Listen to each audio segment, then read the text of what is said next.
Durant une période qui s'étend de septembre 1939 et l'adoption de premières mesures restrictives prises par les autorités de la Troisième République,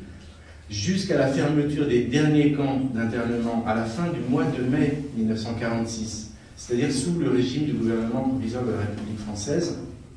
l'oppression prit des formes multiples et parfois extrêmes. L'assignation à résidence s'étendit à un nombre encore inconnu de personnes, probablement entre 5 000 et 10 000,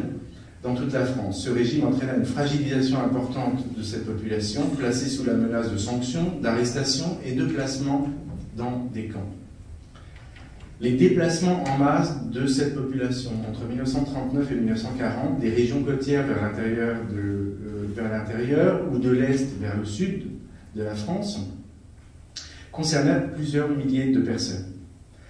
L'internement massif décidé en octobre 1940 par l'occupant et appliqué par les autorités françaises d'occupation s'étendit à près de 7000 personnes dans toutes les régions de France, à travers un archipel de camps,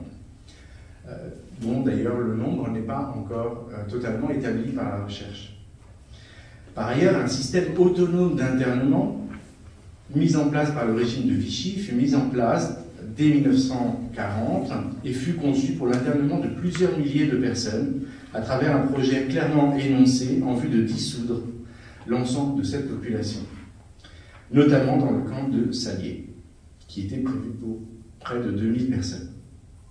Enfin, les déportations vers les centres de mise à mort, à Auschwitz essentiellement, concernent plusieurs centaines de personnes dites nomades de nationalité française. Par ailleurs, des déportations vers les camps du système concentrationnaire national-socialiste concernant jusqu'à 500 personnes environ, et la dissémination de cette déportation particulière, confondue avec la déportation des résistants, et la forte mortalité occasionnée n'ont jamais été reconnues, malgré la présence des témoins, qui tentèrent pourtant de raconter leur histoire, et dont le motif de la déportation fut mis en cause après la guerre, interdisant des indemnisations et même des reconnaissances.